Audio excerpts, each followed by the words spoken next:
하나님 감사합니다.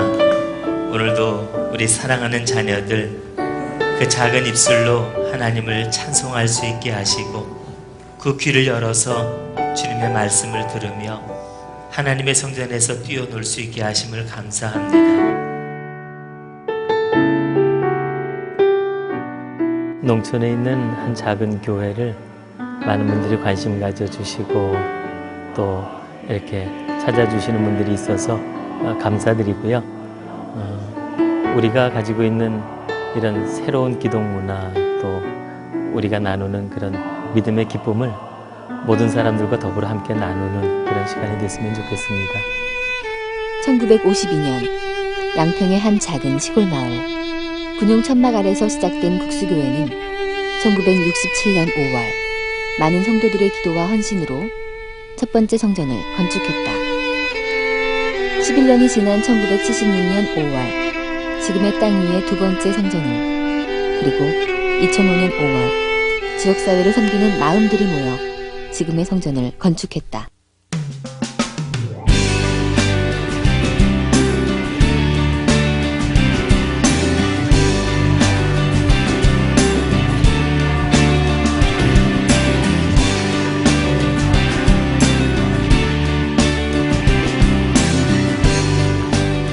의 어느 멋진 주일 아침 국수교회를 향하는 성도들의 미소와 이를 반기는 섬기미들의 미소 속에 예배에 대한 기대가 있다. 예배 시간이 가까워 올수록 예배를 준비하는 손길, 악기를 연주하는 손길들에 더욱 진지함이 묻어난다.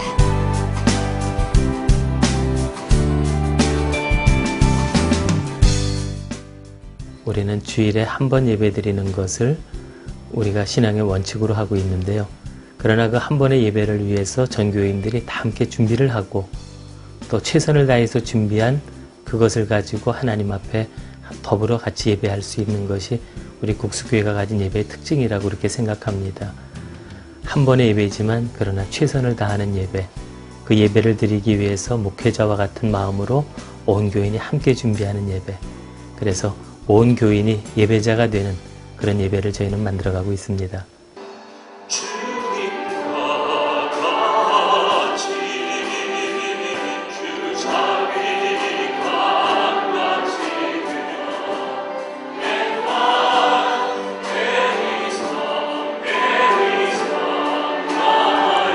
예배 전에 드리는 영어 찬양과 어린이 찬양은 국수교회 성도들을 세대를 뛰어넘는 예배 공동체로 만든다.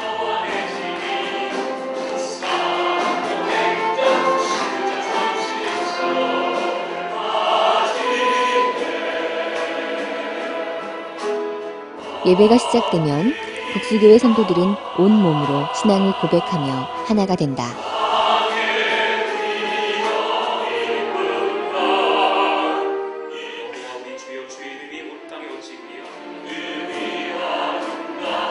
보이지 않는 곳의 섬김,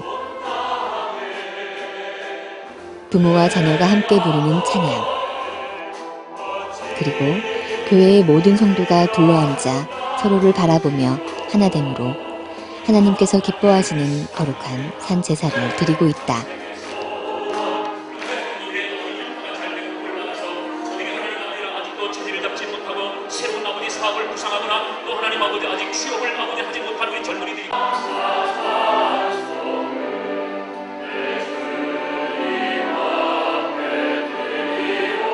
하나님, 오늘도 이 시간이 주님을 기뻐하는 우리 모두를 통하여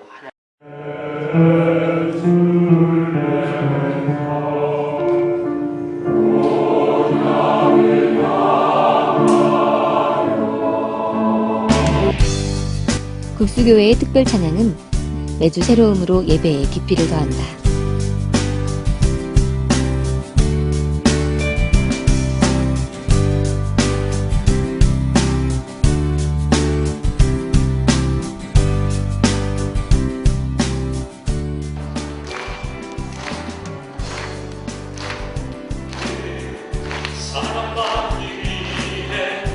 국수교회의 어린이들은 매주 모든 성도들의 축복을 받으며 성장한다.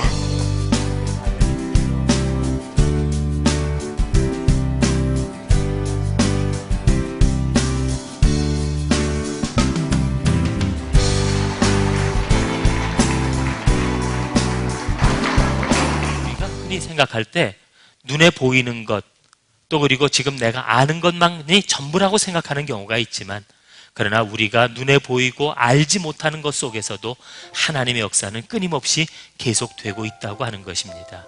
아무에게도 칭찬받아 보지 못하고 아무도 알아주지 않았던 사람, 그러면서도 묵묵히 믿음을 지키면서 하나님의 일을 감당해 왔던 그 사람들을 예수님은 오히려 더 높이시면서 내가 너를 안다고, 내가 내 수고를 기억한다고 주님은 그들을 더 반갑게 맞아주시지 않을까, 그렇게 생각합니다.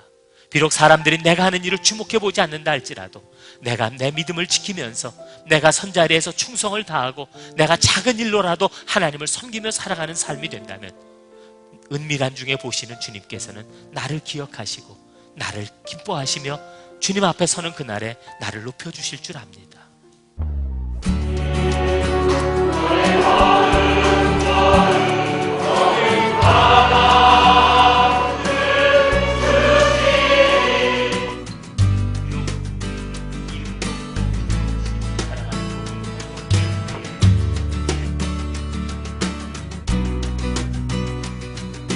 예배에 감동에 젖은 국수교회 성도들. 그들의 발걸음은 예배 후에도 여전히 교회에 머물러 있다.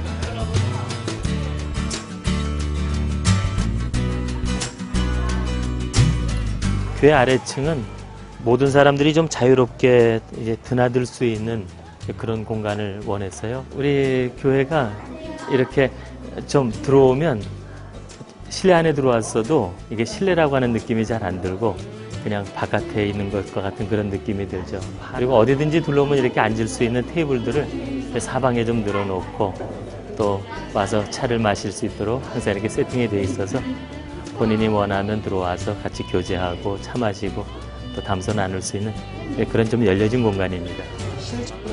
억지로 교제를 나누라고 그렇게 하지 않아도 그냥 이 공간 자체가 사람들이 편안하게 앉아서 이야기를 나눌 수 있는 공간이 되다 보니까 신교가 자연스럽게 이루어지고 있어서 얼마나 좋은지 모르겠어요.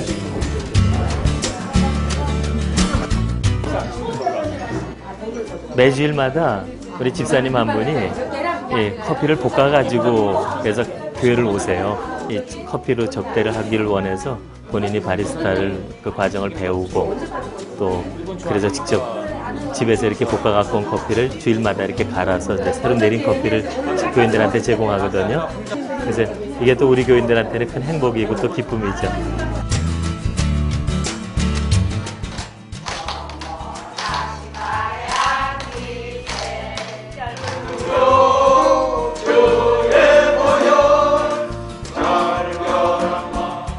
국수교회 성도들의 교제는 나눔을 넘어 찬양과 섬김, 그리고 새로운 예배에 대한 준비로 이어진다.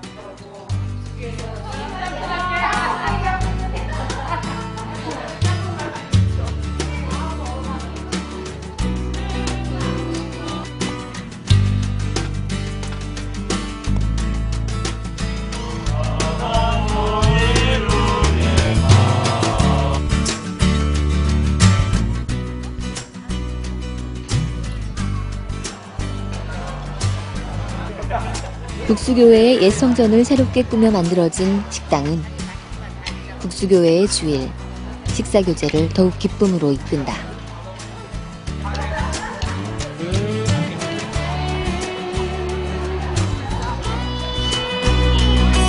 우리가 잘 알고 있는 교회보다는 조금 새로운 시대에 맞는 목회를 한번 해보고 싶었거든요. 좀 이해하고 같이 협력해 줄 사람은 찾기가 쉽지 않았어요.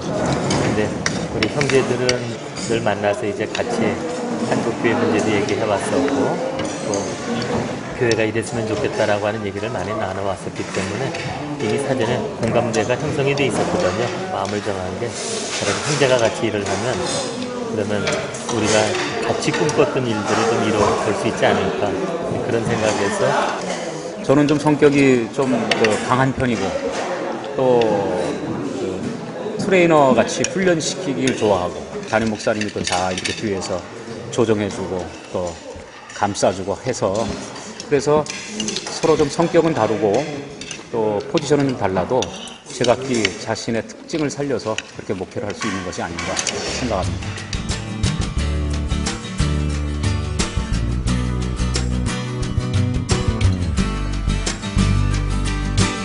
때 교회를 지으면서 그냥 단순히 예배만 드리는 교회가 아니라 이 지역사회와 뭔가 나눔이 일어날 수 있는 교회를 짓자 하는 그런 뜻을 가지고 교회를 설계할 때 반영을 했습니다. 그래서 지금 많은 이런 조명기구들을 달고 영상이나 음향장치 이런 것들을 특별히 고려해서 만든 것은 주일날 예배를 드리고 그 남은 시간들, 비어있는 그 시간들을 활용해서 지역 주민들과 함께 문화 나눔을 하고 싶었거든요. 양평은 콘서트홀이 아직까지 없기 때문에 뭔가 교회가 그 역할을 감당해 준다면 이 지역사회에 큰 도움이 될 수 있지 않을까. 그래서 콘서트가 이루어질 수 있는 공간으로 교회를 지었습니다.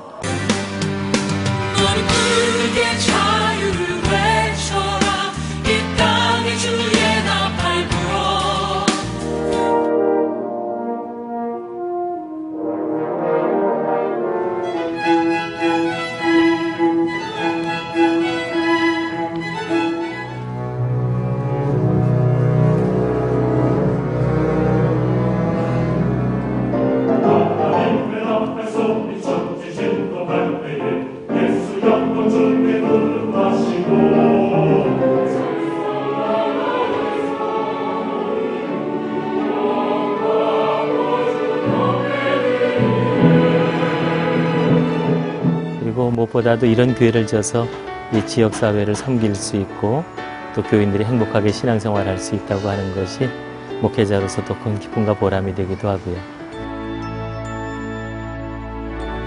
함께 해주신 여러분들께 감사를 드립니다. 우리가 믿음 안에선 누리는 이 행복과 즐거움을 여러분들이 살아가시는 삶 속에서 또 섬기시는 교회 속에서 늘 함께 누리시게 되기를 주님의 이름으로 축복드립니다.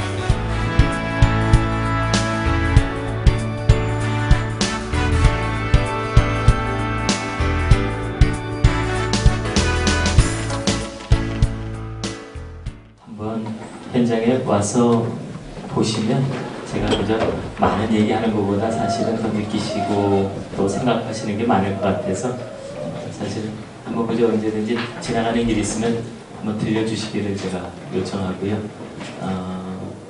그래서 현장을 보지 못하고서 제가 하는 얘기가 좀 엉뚱한 소리들이 들 수 있을 것 같아서 그냥 먼저 잠깐 맛배기로 보여드렸는데 어느 정도는 여러분들에게 와닿았는지 모르겠네요.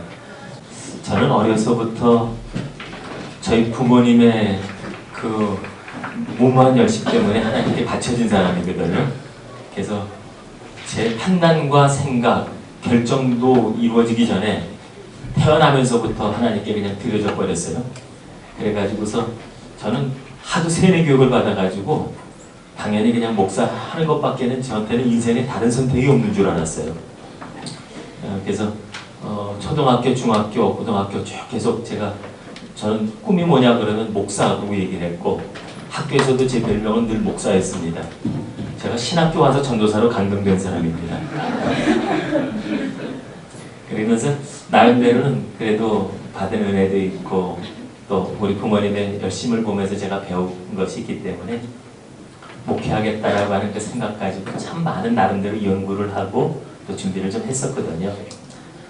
그래서 정말 한국교회를 제가 몸으로 느끼고 또 보고 배우고 또 우리 부모님들이나 또 주변에서 경험한 것들을 가지고 나는 이런 목회를 하겠다고 하는 청사진을 참 거창하게 가지고 있었던 게 사실입니다. 근데 커가는 과정 속에서 좀 교회에 대한 실망도 많이 했고 그래서 교회를 떠나서 공장에 들어가서 좀 몇 년 같이 좀 특수 목회를 한다고 이제 그러고 지내다가 제가 이제 가게 된 데가 국수교회입니다. 88년도에 국수교회를 부임을 했는데요. 나름대로는 그래도 뭐 별로 크지도 않은 교회였고 시골에 있는 조그만 교회니까 뭐 이렇게 크게 목회가 힘들진 않겠다 생각하고 제가 준비한 목회 프로그램들을 하나씩 풀어놨는데 하여간 되는 게 하나도 없대요. 그래가지고 목회하면서 얼마나 많이 당황하고 절망을 했는지 모릅니다. 그래서 제가 왜 이렇게 안 될까 생각하다 보니까 제가 지금 엉뚱한 남의 다리를 긁고 있다고 느끼는 게 제가 이제까지 접촉하고 알고 준비했던 그 문화는 서울에서 제가 배우고 여기서 나름대로 느끼고 체험한 것 가지고 세운 프로그램들이었는데 농촌이라고 하는 사회가 전혀 내가 알고 있는 그런 사회가 아니더라고요. 그러니까 똑같이 한국말 쓰고 같은 땅에 발붙이고 살지만 실제 목회 현장에서 만나는 교인들, 지역사회 사람들의 인식이나 행동하는 모습, 삶의 구조들은 제가 알고 있던 것과는 전혀 다른 세상이었습니다. 그러다 보니까 나름대로 성경 공부 준비한 거 시켜도 말귀를 알아들어야 이게 뭐 성경 공부가 되죠. 제가 그래도 꽤 업적을 남긴 사람인데 생명과 삶이라고 하는 거 큐티 교재 있지 않습니까? 그게 제가 광장교에서 교육전도사 때 만든 포맷이거든요. 그거 만드느라고 제가 1년 반 동안 책상에 앉아서 일어나 보질 못했어요. 거의 혼자서 그걸 정말 씨름하면서 만든 포맷인데 그걸 제가 신학교 졸업하면서 두란노에다 넘겨줬었는데 이렇게 잘 될 줄 알았으면 그때 1%만 받았어도 저는 평생 고생 안 하고 먹고 살 텐데요. 근데 그렇게 준비했던 게 농촌에 가니까 아무 소용이 없더라고요. 같이 생각해 봅시다. 그러면 교인들이 뭐라고 하냐면 생각은 목사님이 하시고 뭘 할지 그냥 얘기해 주세요 그러는데 이게 깝깝해갖고요. 그러니 까딱하네요. 시키면 얼마나 열심히 순종하는지 모릅니다. 그런데 스스로 생각하려고 전혀 하질 않으니까 그 신앙을 밤낮 어린애 끌고 다니듯이 그렇게 끌고 다닐 수는 없지 않습니까? 그러니까 나름대로 교회의 성교를 성숙시키기 위한 성경 공부, 기도에 무슨 프로그램을 만들어도 하나도 제대로 되는 게 없어요. 교인들을 전도시켜가지고 전도훈련 시켜가지고 내보냈더니 이게 교인들이 벌써 나가는 뒷모습이 도살장에 끌려 들어가는 소보다도 더 무거운 걸음으로들 나가네요. 그리고 열매도 안 나타나고요. 여기서 준비한 프로그램들을 하여간 몽땅 다 실패를 했습니다. 그래서 제가 뭐가 잘못됐나라고 고민하면서 그때 시작한 것이 결국 지역에 대한 연구였어요. 왜냐하면 내가 알고 있는 교인들이 예전에 내가 만났던 교인들하고 다른데 또 내가 지금 목회를 하고 선교를 하고 전도해야 될 이 지역이 내가 예전에 살던 그 지역하고는 다른데 내가 이 지역을 모르고 이 사회를 모르고서 내가 목회한다라고 하는 것은 말이 안 되겠다 싶어가지고 지역에 대한 연구를 시작을 하게 됐죠. 그래서 사실 오늘 이렇게 얘기하면서 제일 먼저 이제 지역에 대한 얘기를 먼저 드릴 수밖에 없는 거는 그 지역을 이해하지 못하면서 목회를 한다고 하는 게 말이 되지는 않는다고 하는 것을 제가 먼저 발견했기 때문입니다. 그래서 그 지역사회, 농촌이라고 하는 지역사회를 연구를 했는데 여러분 중에서 뭐 꼭 앞으로 농촌에 다 가실 건 아닐 테고 또 이런 얘기가 혹시 이제 농촌에 가실 분들한테 참고가 될지 모르겠지만 그러나 어쨌든 여기서 여러분들이 한 가지 좀 유념해 주실 것은 목회를 하면서 자기 스스로 자기 생각에 빠져서 하는 목회는 어쩌면 그거는 자기의 환상과 꿈을 그리는 목회가 될 수 있을지는 몰라도 정말 그 지역에 하나님의 교회를 세우신 그 뜻을 이루어가는 목회는 되게 어려울 거다는 생각을 제가 현장에서 느껴보면서 여러분들이 어느 현장에 가서 목회를 하게 되든지 간에 그 지역에 대해서 철저하게 이해하고 아는 그런 목회자가 되주셨으면 합니다. 제가 농촌교회를 놓고서 좀 고민을 하면서 도대체 농촌이라는 세계가 어떤 곳이냐 그리고 공부하다 보니까 농촌은 아주 특이한 문화를 가지고 있더라고요. 제가 이해했던 농촌이라고 하는 그 문화는 다 유교하고는 이미 상관없는 것 같고 그리고 다 절에 다니는 사람은 아닌데도 그 생각 속, 아예 뼛속 깊이까지 그 사람들의 삶을 지배하고 있는 의식은 유교 문화와 불교 문화였습니다. 그게 그 사람들의 정신세계를 지배하고 있고 삶의 모든 형태들을 결정 지어줬기 때문에 그 사람들이 말하는 그런 이야기들은 다 그 바탕에 뿌리를 두고 있다고 하는 거죠. 뿐만 아니라 이 농촌이라고 하는 사회는 또 전 잘 몰랐어요. 교인들끼리 뭐 잘 싸우고 저한테 와서 자꾸 이러더라고요. 그래서 그러냐고 고개 몇 번 끄덕거렸다가 아주 저 큰일 날 뻔했습니다. 왜냐하면 저한테는 와서 서로 욕하는데 나중에 제가 말 한마디라도 거들잖아요. 그러면 보니까 다 집안 식구들이에요. 한 달이 걸쳐서 다 집안 아닌 사람이 없고 사돈 아닌 사람이 없고요. 그래가지고 자기들끼리 싸울 때는 싸우다가도 누가 이 사람 욕하면요 온 집안이 하나가 돼가지고 들고 덤비는데 이게 감당이 안 되더라고요. 그냥 그러냐고 그냥 고개만 끄덕거리길래 망정이지 혹시 말이라도 몇 수 거들었다가는 아마 제가 목회 시작도 못 해보고 쫓겨났을 거예요. 얼마나 이 성씨들이 몇 개의 성씨들이 모여서 이룬 집단 사회더라고요. 그러니까 한 사람씩은 안 움직여요. 전부 덩어리가 돼가지고서 덩어리로 굴러다니는 게 농촌의 문화더라고요.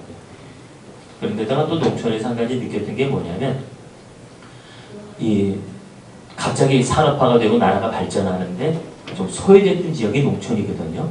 그러다 보니까 도시는 뭐 경제적으로 발전도 하고 뭐 어쨌는지 몰라도 농촌은 옛날이나 지금이나 뭐 별 달라진 건 없어요. 그러나 상대적으로 자신들이 그것을 누리지 못한다라고 하는 그런 박탈감을 농촌 사람들이 다 누리고 있고요. 그리고 마음속에 그런 어떤 경제적인 것에 대한 불만 또 그리고 삶에 대한 어떤 그런 그 열등의식 이런 것들이 그 사람들의 마음을 짓누르고 있어가지고 그래서 어떤 이야기도 그러니까 불만이 가득 차 있는 사람들에게는 사실 복음이 들어갈 자리가 별로 없더라고요. 그런데 그런 지역 주민들이 가지고 있는 그 마음속에 툭 건드리기만 하면 그냥 싸우자고 덤벼들 정도로 불만들이 가득 차 있는 그런 걸 또 느낄 수가 있었고요.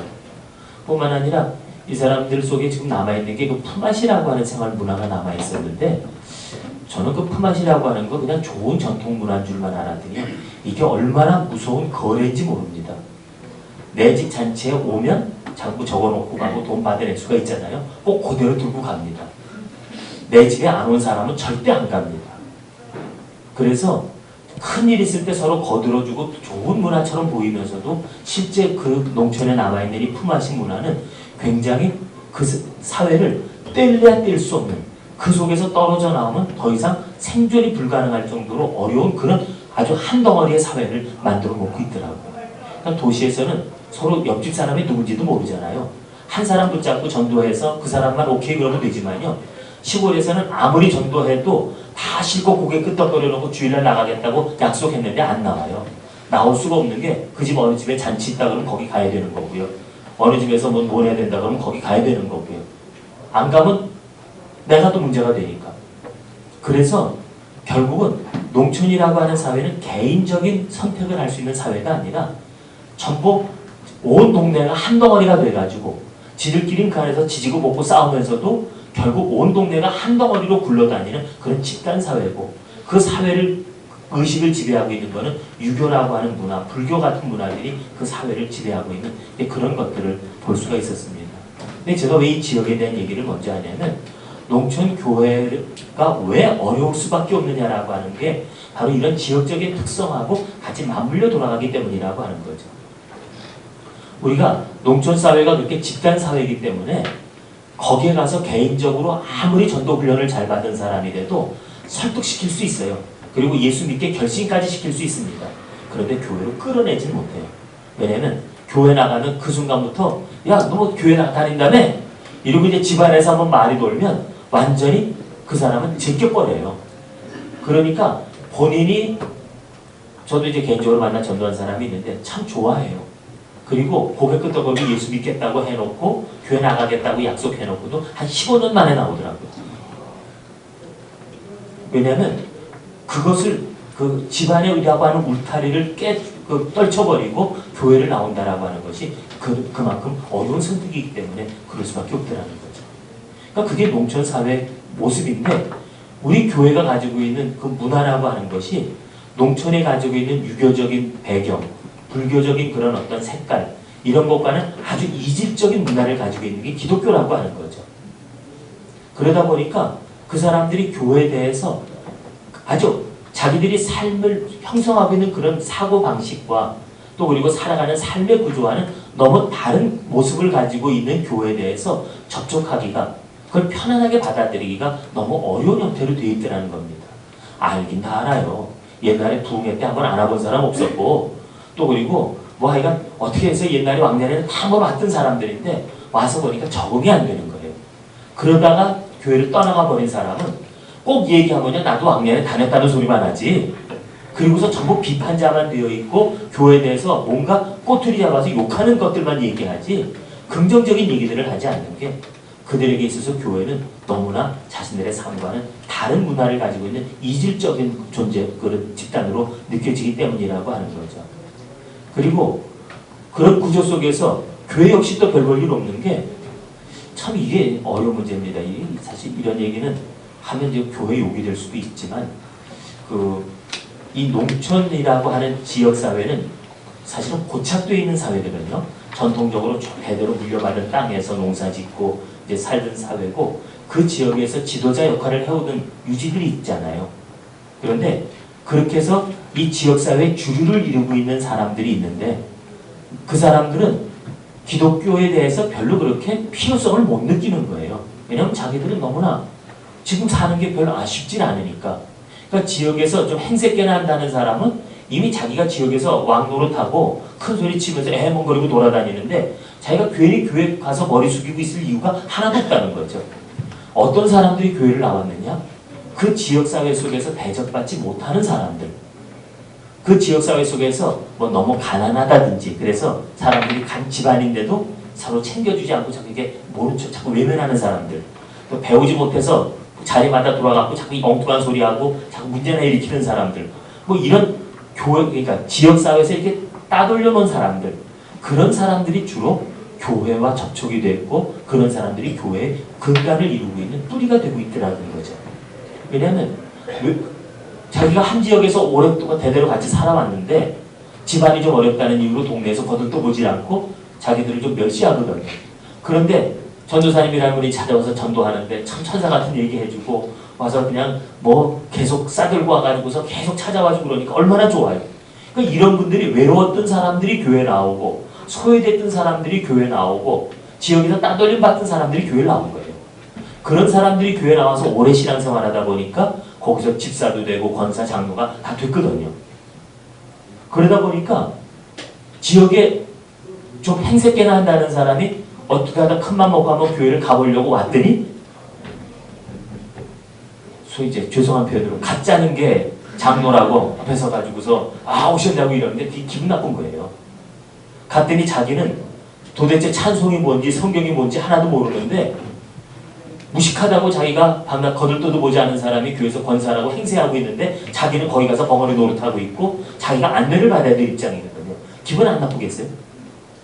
그러니까 교회 속에서 지역의 전통적으로 그 지역의 중심 세력을 이루고 있던 사람은 교회와 상관없이 그냥 계속 살고 있었고 교회 지역사회에서 따돌려 놓은 사람들이 교회에 들어와서 하다 보니까 그 사람들이 그 교회에서 어느 정도 자리는 잡고 교회에서 신앙생활을 나름대로 열심히 하는 그런 또 하나의 행복을 찾았는지 모르지만 지역사회와는 또 다른 갈등의 요인을 만들어버리고 말았다는 거죠.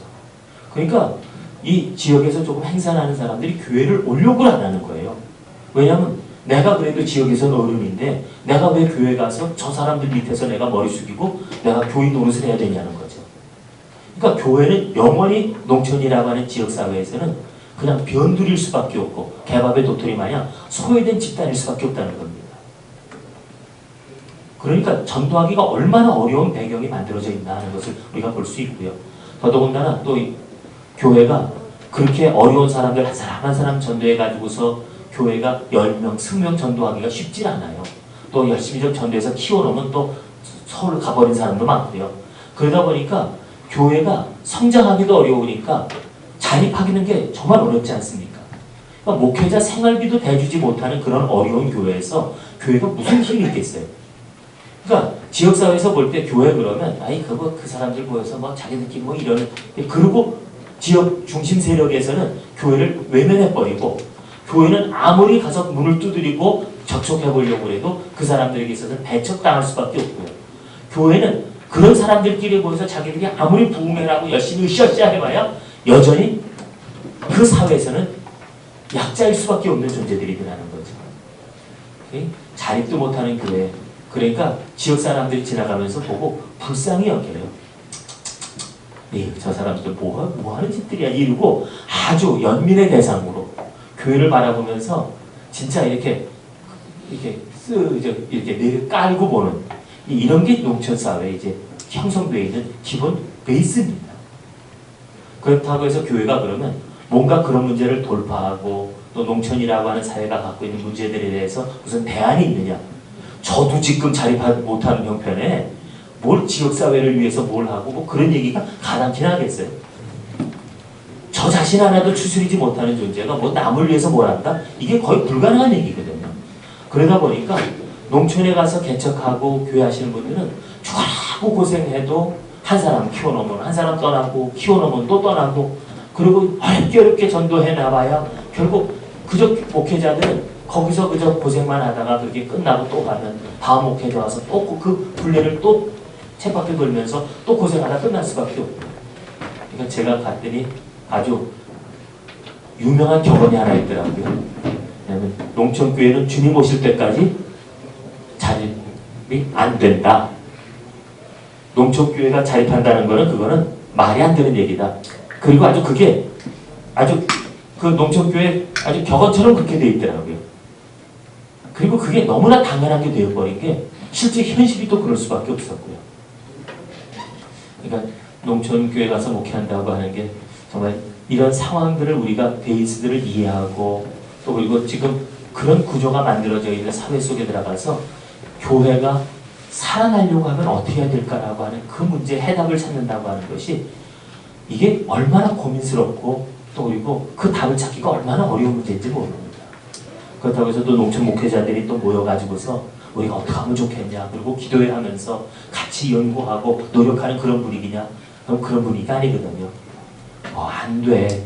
방법은 뭐냐면 그저 서울에 있는 교회 가서 잘 그저 굽신거리고 손바닥 비벼서 이제 좀 보내주는 그거 갖고 먹고 사는 게 농촌교회 구조다 보니까 부지런히 서울 쫓아다니면 그래도 교회가 그래도 돈이라도 좀 발릴 게 있는 거고 그거 못하는 목회자는 진짜 지질이 궁상 떨면서 그냥 밤낮 내 십자가 진 같은 고생이나 그 찬송이나 부르고 있어야 되는 거고요.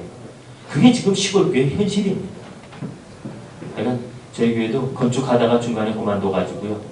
그래가지고 그냥 몇 년째 방치되어 있는 교회들 너무 많이 있고요.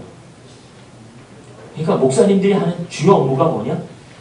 서울교회 가서 큰 교회 가서 매달려서 돈 얻어오는 거. 그게 농촌 목사님들이 목회하면서 그나마 생존하고 살아남는 지금 유일한 길이 돼버리고 만 거예요. 그러니까 가서 보면서 농촌을 알고 나니까 잘못한다. 올 때가 아니었구나. 근데 그리고 참 고민스럽더라고요.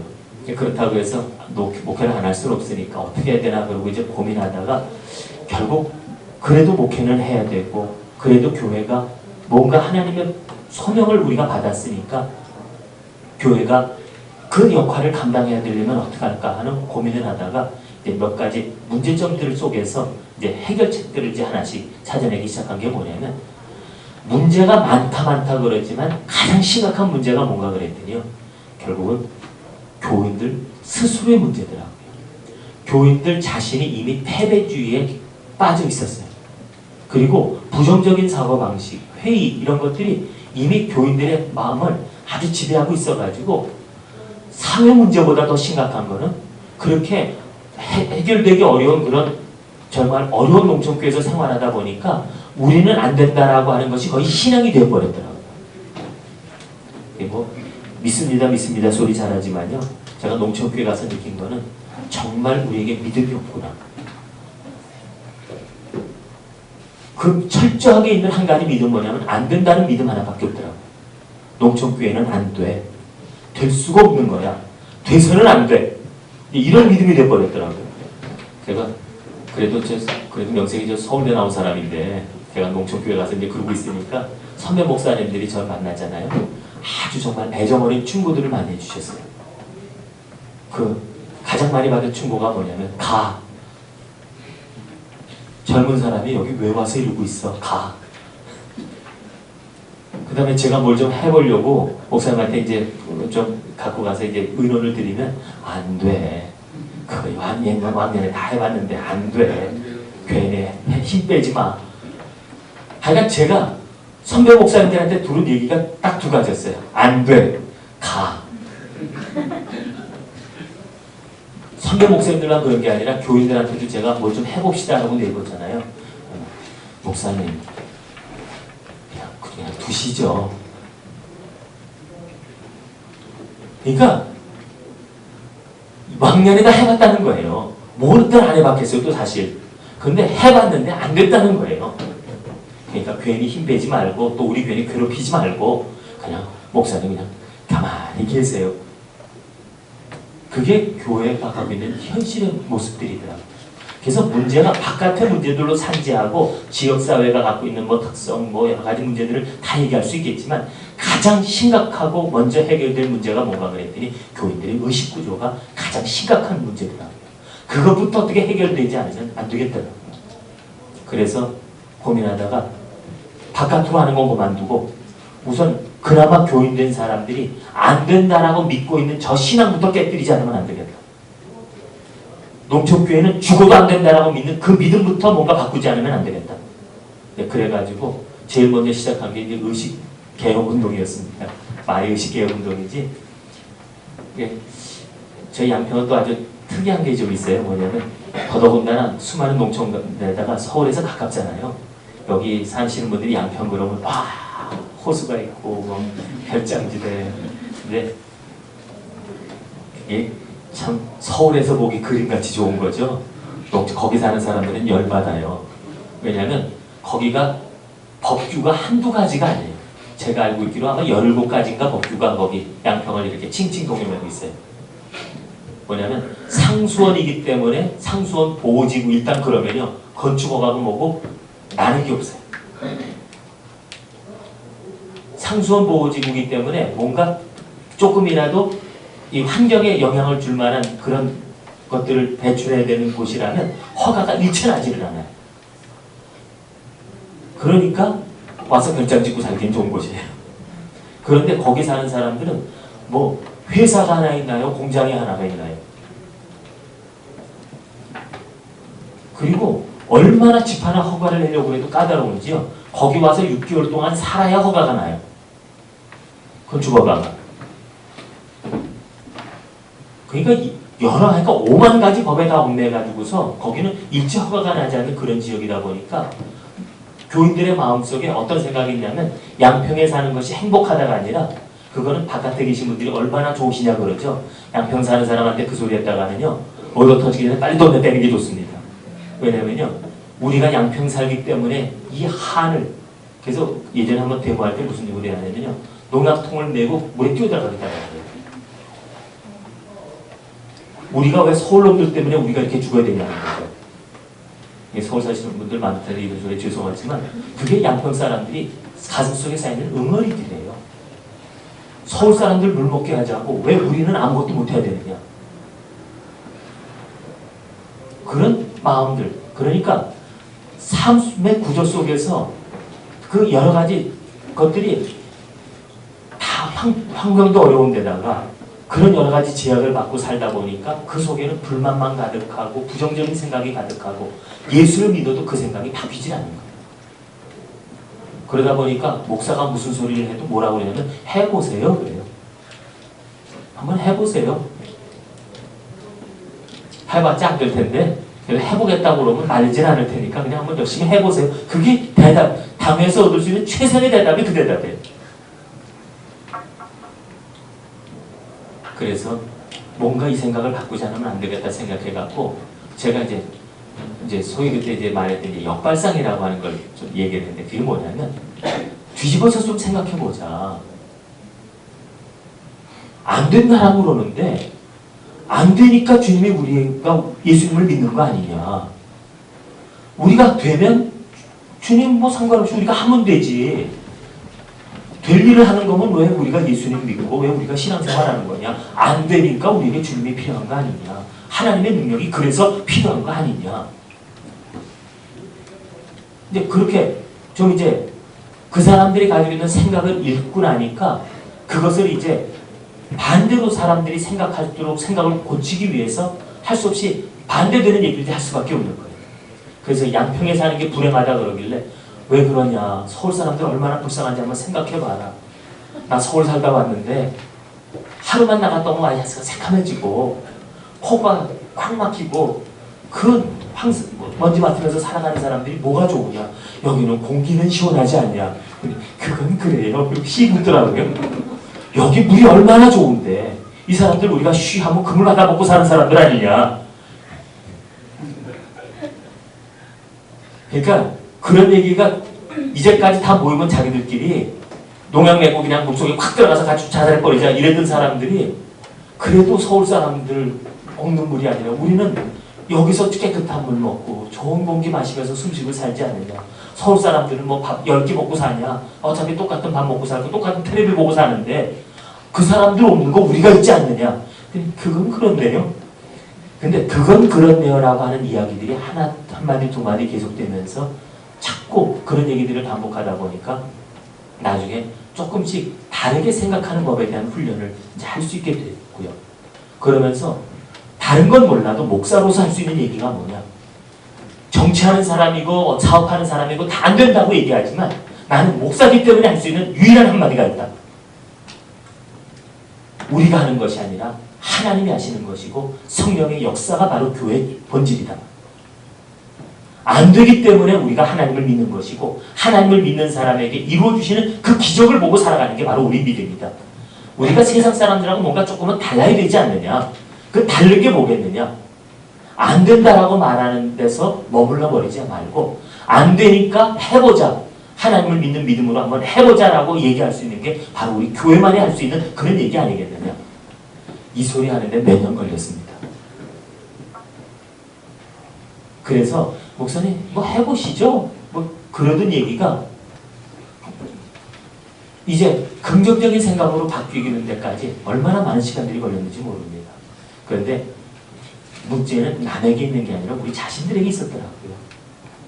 그러니까 하나님을 믿어도 그건 머리로만 믿는 거였지 실제 삶의 문제와는 하나 연결이 되지 못했던 거예요.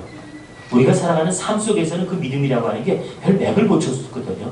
그런데 우리가 이런 문제들을 끌어안고 하나님이 우리에게 필요하다라고 하는 것들을 얘기하면서 우리는 사람 머리로 하는 것이 아니라 믿음의 기적을 우리가 기대하면서 한번 믿음 가지고 한번 도전해보자.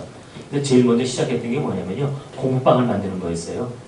근데 왜냐하면 그게 만들고 싶고 만들었던 게 아니라 제가 갔을 때 대학생이 한 녀석도 없었어요. 지역에. 점심시간인데요. 애들이 벌써 학교에서 이미 다 퇴근들 하셨어요.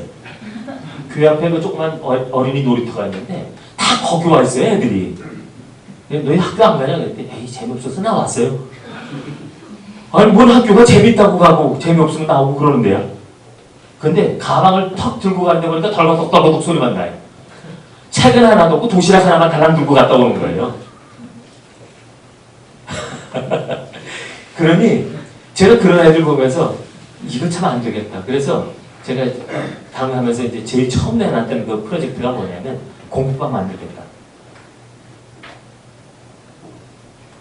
내가 그래도 서울에서 공부 좀 하다 온 사람이고 그래도 내가 신학교까지 공부하고 내가 그래도 공부한 사람인데 애들 공부는 좀 가르쳐 줄 수 있으니까 시골교에서 할 일도 별로 없고 내가 애들 공부 좀 모아서 가르칠 테니까 공부방 하나 만들자 그랬더니 공부방 만들려면 돈이 있어야 되는데 뭐 돈도 없고 그래서 보니까 뭐 사실은 말을 맞아요. 그래서 돈 없으면 어떠냐. 책상 하나 놓고서 그냥 모여 앉으면 공부방이지 이게 별거냐. 그랬더니 목사님 그러지 마시고 그래도 한번 헌금 한번 해보시죠. 그러니까 그 전에 목사님이 워낙 일 있을 때마다 특별 헌금을 많이 하시던 분이라서 이분들은 그거는 몸을 해가지고 한번 헌금하자고 그러시더라고요. 그래서 헌금 한번 해요? 그 공방 만드는데도 헌금해요? 그랬더니 한번 하시죠. 그러길래 합시다 그래서 그리고 광고했어요. 그러면서 이제 그 얘기를 했죠. 내가 여기 와보니까 참 갑갑한 게 많은데 제일 갑갑한 거는 애들이더라. 어른은 그렇게 살았대지만 애들까지 그렇게 살게 할 수는 없지 않느냐. 내가 그래도 공부 좀 하고 목사인데 내가 애들 공부 좀 시켜볼 테니까 우리 공방 하나 만들어 봤으면 좋겠다. 그리고 헌금했는데요. 그 전에 결산을 한 2천만 원 조금 안 되게 결산했어요. 근데 특별헌금 한마디 하고 특별헌금 했는데 그때 나온 헌금이 1,000만 원 됐어요. 부흥회 하고 교회 짓는다 땅 산다 그리고 아무리 해도 돈 1,000만 원이 안 나왔던 교회입니다. 근데 자기 아이들 공부시켜준다니까 1,000만 원 나오더라고요. 젊은 목사가 와서 이 목사도 또 와봐야 몇 년 있다가 뭐 괜히 우리 괴롭히다가 가겠지 이랬는데 자기 아이들 공부 가르치겠다고 하는 얘기가 첫 번째로 나온 프로그램이니까 아마 교인들도 놀랬던가 봐요. 그리고 없던 돈이 어디서 나왔는지 하여간 1,000만 원이 나왔어요. 그래가지고 그 당시에 하여간 에어컨 설치하고 온돌 깔아주고 해가지고 개인 공부방에다 뭐 영어 학습할 수 있는 시설까지 다 갖춰가지고 최신식으로 그 공부방 만들었습니다. 88년도니까 뭐 할만했잖아요. 예. 근데 그 공부방 만들어 놓고 났는데 참 문제는요. 공부방에 가방은 가득한데 인생이 하나도 없어요. 그리고 툭 하면 전화 오는데 공부방 갔다고 그러는데 이놈 새끼 어디 갔는지 알겠어. 보내라는 거예요. 있어야지. 그래갖고 밤에 동네를 찾으면서 그 애 찾아 보내더라고요. 가면 저 숲을 속에서 둘이 끌어안고 진짜 열받는 일이 한두 가지가 아니었어요. 근데 참 감사한 게요. 공부하고 싶은 놈이 하나가 있었어요. 그놈 혼자 죽어라 공부하더니 그놈이 대학 갔어요. 그 다음에 4명 갔어요. 그 다음에 10명 갔어요. 학교 가면 교장 선생님이 훈시가 뭐냐면 이놈 새끼들 교회 안 나간다고. 저도 안 나가시는 분이 월요일마다 주하면서 이놈 새끼 교회를 나가라고. 교장 선생님 밤낮 그 얘기하시는 거예요. 선생님들 보고 교회 데리고 나가라고. 그리고 그러고 나니까 지역사회에서 교회를 보는 눈이 달라졌어요. 교회 가면 대학 간다. 근데 어렵다 그러고 안 된다 그러지만 문제는 목사 혼자의 힘이었지만 목사가 그래도 할 수 있는 일을 가지고 뭔가 그 지역사회에 필요했던 부분에 다리를 놓았더니 공부방이라고 하는 그 다리를 통해서 1명, 2명 따라오다가 이게 지역의 흐름을 바꿔놓는 게 돼버리더라고요. 그렇게 해서 고에서 공부방 갔다 와서 이렇게 대학 간 애들은요 부모님들이 변해요. 그전에는 만나면요 걸핏하면 시비 걸고 싸우자고 덤벼들었던 사람들이에요. 근데 그러고 나니까 얼마나 공손한 양이 되는지 제가 지역 유지가 됐잖아요. 하여간 일하다가도 많이 생각하십니까? 그게 안 된다라고 그러지만 그런 어떤 작은 그 농촌이라고 하는 지역이 갖고 있는 약점이 오히려 우리가 뭔가 할 수 있는 새로운 가능성이 되더라고요. 오히려 제가 그걸 느끼면서 여기 앞으로 도시를 좋아하시지만요 웬만하면 도시 가지 마세요. 도시 목회는요 이미 교인들한테 아쉬움이 없어요. 모든 베이스가 다 있어요. 거기서는 뭘 해도 잘한다는 소리 듣기 어려워요. 근데 농촌 가면요 할 일이 셌어요. 그리고 뭐든지 하면 안 될 게 없어요. 왜냐하면 워낙 아무것도 없으니까. 그래서 가장 열악했다고 생각하는 바로 그것이 내가 목회할 수 있는 바로 최상의 조건이었더라고요. 교회가 무기력하고 아무것도 못한다고 생각했었지만 바로 그런 것이 교회가 농촌에 필요한 가장 중요한 이유가 되더라고요. 그래서 저는 이제 그 징검다리 프로그램이라고 해서 그 다음부터는 이제 지역 주민들이 뭘 필요로 할까 하는 걸 생각하면서 이제 하나하나 그러니까 예수 믿으시오 소리가 아니라 그 사람들의 삶 속에서 가장 아쉬운 게 뭔가 그 사람들이 가장 절박한 게 뭔가 이것들을 생각하면서 이제 그 사람들한테 이제 그런 기회를 교회가 만들어주는 거죠. 그래 놓고 나서 기다리는 거예요. 낚시 다 끌어놓고 나서 있으면 안 들어올 수가 없죠. 자기 아이들 때문에 찾아오고요.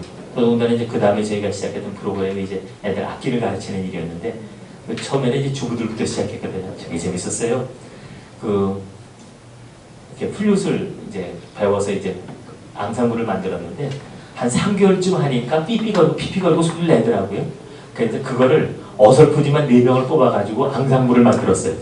한 3개월 연습해서 앙상블 만드는데 저는 음악을 전공한 사람이니까 정말 제가 들으면서 참아주기가 얼마나 힘들었는지 몰라요. 그런데 지역에서 난리가 난 거예요. 왜냐하면 이제까지 그런 걸 처음 본 거예요. 그런 소리를 처음 들은 거예요. 그런데다가 3개월 연습하고 팀 만들었더니 제일 먼저 한 게 뭐냐면 드레스부터 맞추더라고요. 그래놓고 양평군에서 하는 무슨 행사에 참석을 했는데 드레스 착 빼입고 가서 이제 하는데 나는 창피하고 부끄러워서 고개를 못 들고 있는데 끝나고 나니까 난리가 난 거예요. 나도 좀 배우면 안 되냐고. 그리고 우리 애들 모두 좀 가르쳐주면 좋겠다고. 그래가지고요.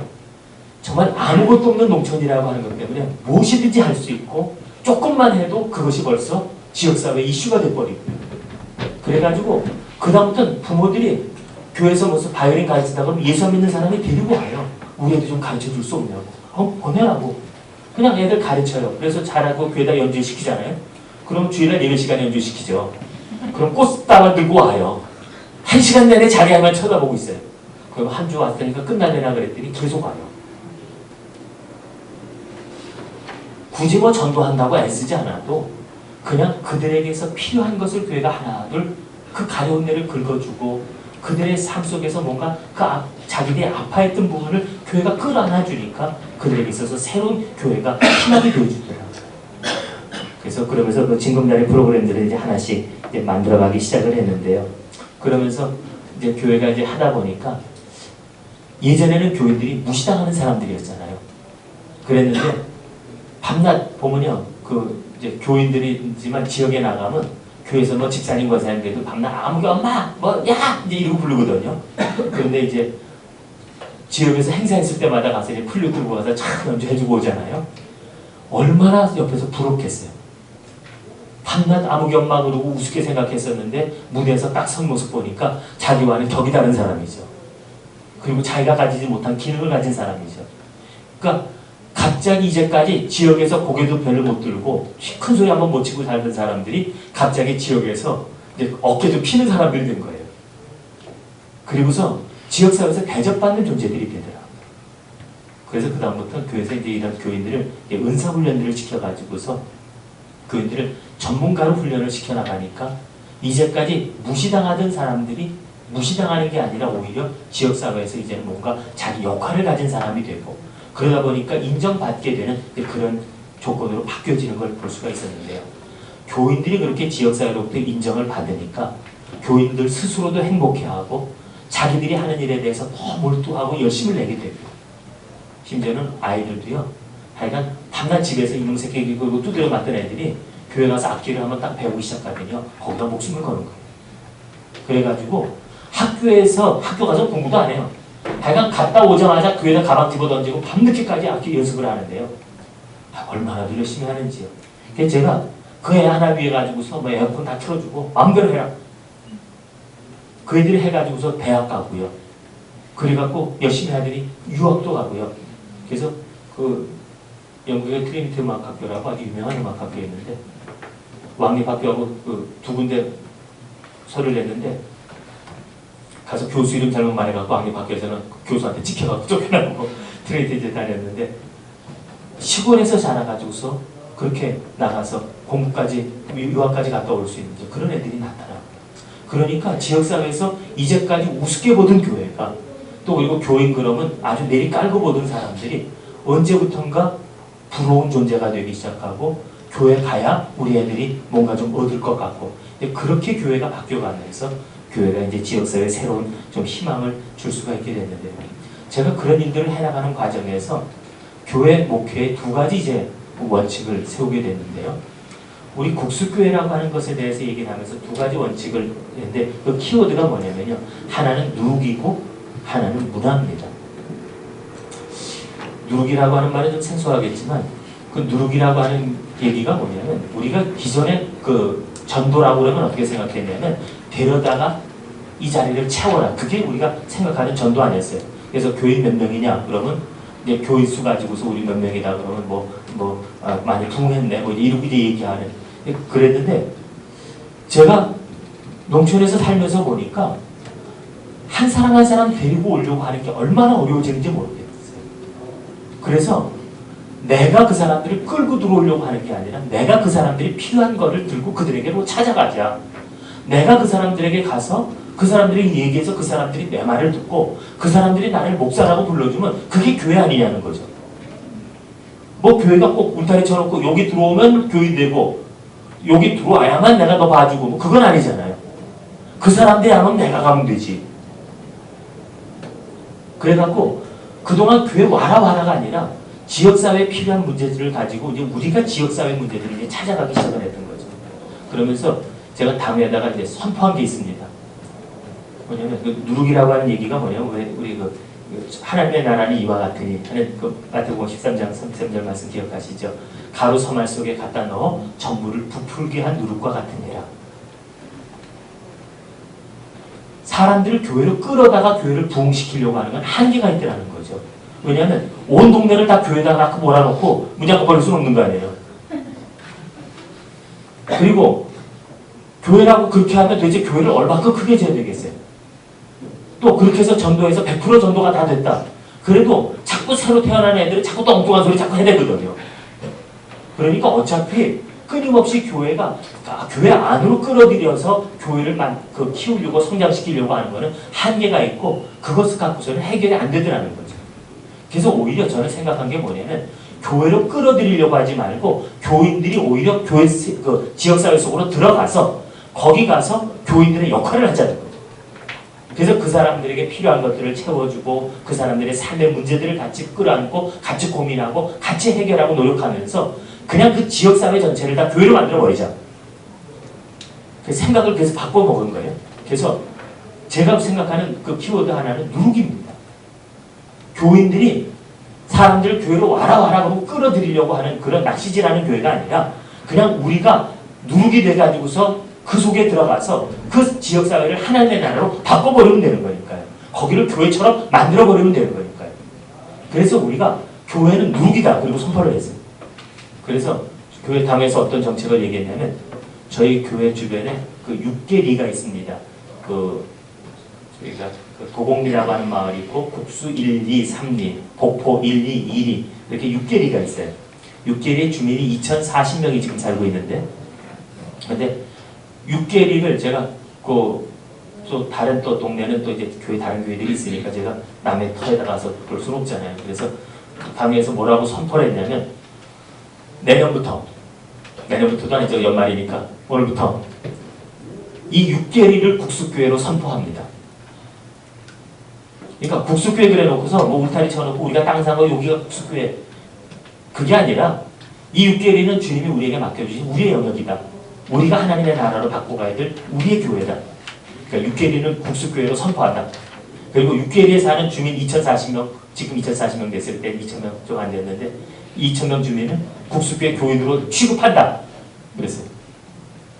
목사가 그렇다면 그런 거죠. 뭐 그 사람들이 안 받아들이는 것뿐이지 나는 교인으로 취급하고 그냥 여기 내가 교회로 인정하겠다 그랬어요.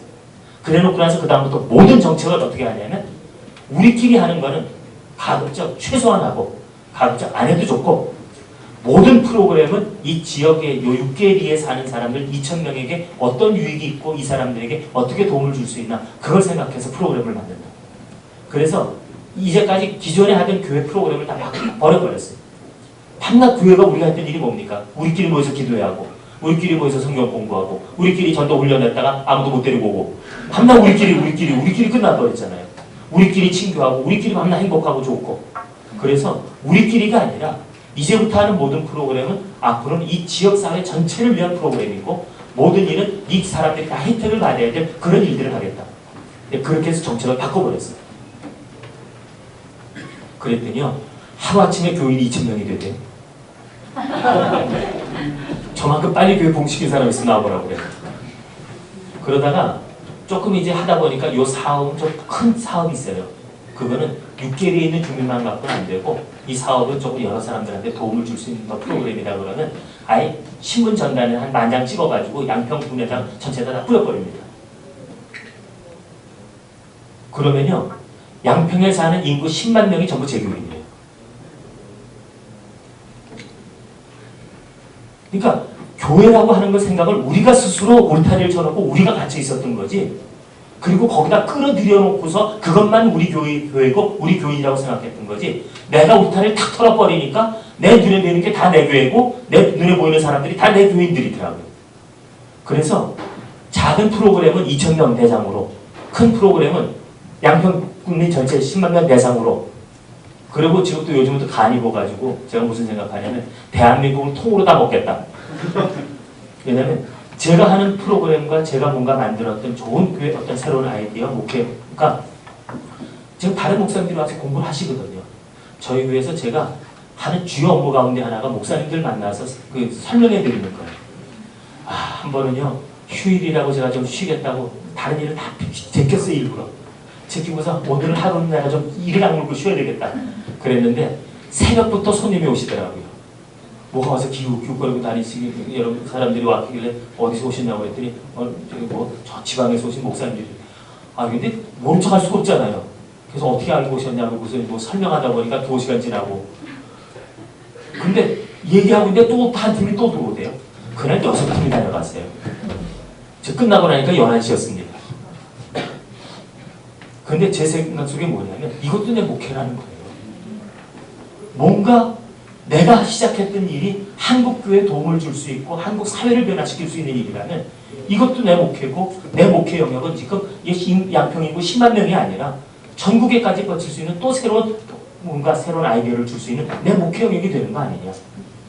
그리고 요즘은 이제 슬슬 이제 담 너머까지 이제 쳐다보고 있습니다. 바다 건너서는 또 뭐가 있나 이렇게 쳐다보고 있는데 그래서 지금 제가 세우는 계획 속에는 외국 사람도 우리 교회를 왔다 가지 않으면 안 될 교회를 만들어 놓겠다. 실제 그 꿈이 이루어지고 있고요. 총회 지금 손님들이 찾아오면 어쨌든 가장 한국적인 교회를 보여달라 그러면 총회에서 저희 교회를 데리고 옵니다. 사랑방 교회하고 저희 교회 데리고 와요. 그러니까 이제 슬슬 좀 세계적인 거 아닙니까? 그러면 제 목회 영역이 이제는 수십억으로 늘어날 수 있는 거거든요. 그러니까 스스로 내가 교회라고 하는 울타리 안에 갇혀서 거기서 사람들 끌고 들어와서 내게 몇 명 늘었다. 언제 그래갖고 늘어봐야 10만 명이고 늘어봐야 100만 명이지. 그거 갖다 뭐에다 써먹어. 지금 지구상의 인구가 얼마인데 내가 울타리 걸어버리면 내가 손을 뻗칠 수 있는 데까지 전부 내 교회고 내가 영향력을 미칠 수 있는 사람들까지 전부 다 내 교회이 될 수 있다라고 하는 거죠. 그러니까 졸지하간 저처럼 빨리 교회 성장을 이룬 사람이 있으면 나보라고 그러세요. 저는 지금 불과 얼마 안 돼가지고서 전 수십억 인구를 제 목회 대상으로 생각하는 제 교인이라고 전 큰소리 치고 돌아다니니까 실제 몇 명이냐고 물어보지 마세요. 왜냐면 죽어라고 안 나온 사람은 안 나오고. 근데 어떻게 하지? 그 대신에 그렇게 제가 목회 포맷을 바꿔놓고 나서 저희 교인들한테도 그 비전을 같이 줍니다. 그러면서 하는 얘기가 뭐냐면 당신들은 또 나와 함께 일하는 동역자들이다. 그래서 우리가 이 지역 사람, 이 지역 사회를 하나님의 나라로 바꿔야 되고 이 지역 주민들의 아픔을 끌어안고 우리가 같이 해결해주고 같이 우리가 그 사람들을 뭔가 새로운 그런 삶을 살게 해주려면 우리가 그들을 섬겨야 되니까 우리가 훈련받자. 그래가지고 교인들을 전부 사역자들로 만들어버렸어요. 이번에 이제 60주년 저희가 사업하면서 세계 단체를 만들었는데 지금 제가 달게 된 배지가 그리스도의 심장입니다. 우리가 이 그리스도의 심장으로 우리가 일을 감당하자 그래갖고 선교단 하나 만들고 사회봉사단 만들고 문화사업단하고 이렇게 3개를 만들었어요. 그래가지고서 지금 일을 하고 있는데 전 교인을 거기다 다 몰아놨어요. 하나씩이라도 다 들어가 놓고 나서 모여서 자기들끼리 총회하게 하고 회비 내게 하고요. 그리고서 거기서 사업 계획 세우게 하고요. 그래서 저희 교회 나오면 그냥 와서 예수만 믿고 뭐 그냥 어떻게 천국에 나가고 택도 없는 소리입니다. 아예 그런 마음 가지면 오지도 말라고 해요. 그래서 저희 교회는 등록하려면 최소한도 4주 이상 저희한테 그 검증을 거쳐야 교회 등록을 합니다. 그래서 오면요. 이 지역에 어려운 교회들 많은데 웬만하면 좀 그리 가시죠. 그리고 이제 보냅니다. 왜냐면 교회가 자리가 모자라요. 그래서 이제 가급적 안 받으려고 지금 그냥 제가 예배를 2번 드리고 싶지가 않거든요. 그러니까 한 번만 딱 드리고 싶은데 지금 자꾸 자리가 모자라니까 이제 고민스러워서 웬만하면 안 받으려고 보내고 그 대신에 4주 동안 그 사람들이 죽어도 그래도 오겠다고 그러면요. 확인하는 게 뭐냐면 우리 교회는 오면 우린 그냥 편안하게 못 삽니다.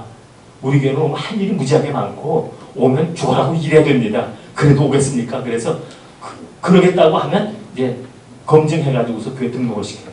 그랬는데도 작년에 어른만 50명이 등록을 했어요. 아이들까지 하면 한 80명 가까이 등록을 했는데 고민이에요. 어떻게 하면 좀 못 오게 하나 지금 별소리 다 하죠.